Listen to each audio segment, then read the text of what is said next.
प्रिय श्रोता बंधु प्रभु श्रीख्रीष्ट सर्वोच्च नाम आपको शुभेच्छा।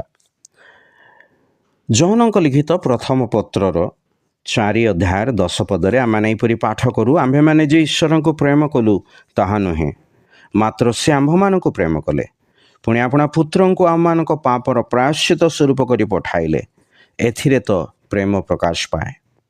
आम ईश्वर प्रेम को स्मरण करूँ।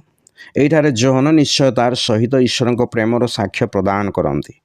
से आमको स्मरण कराई दियंती जे ईश्वर तो प्रेम यह जौन जीवनर अनुभव। से इच्छा करती जे श्रवण करुवा प्रत्येक व्यक्ति यही विषय को आस्वादन कर ग्रहण करंतु।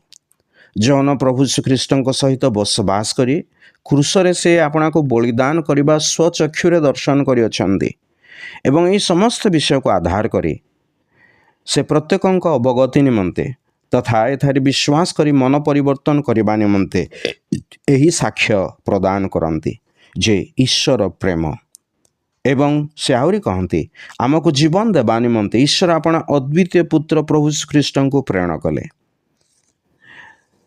यही 10 पदरे से प्रथम विषय कहती ईश्वर आम्भ मान को प्रेम कले। आम मैंने ईश्वर को प्रेम करना किंतु से आम को प्रेम कले। द्वितीय तो से कहती ईश्वर अपना पुत्र को आम पापर प्रायश्चित करी पठाइले। मनुष्य जातिर प्रत्येक पापर प्रायश्चित निमंते से तांको प्रेरण कले। कौन सी गोटे पाप को मध्य से बाद दे नहांती। जदि सेपरि करन्ते ताहले मनुष्यर मुक्ति होई पारि न थांता। समस्त मनुष्यर पापर प्रायश्चित करे से अपना पुत्र को प्रकाश कले। यह ही ईश्वरंकर प्रेम। यही महाप्रेममय उद्धारकर्ता को चिन्हिबा पाई एवं तांकर प्रिय पुत्र प्रभु श्रीख्रीष्ट को ग्रहण करिया पाई ईश्वर आपन को साहाय्य करंतु।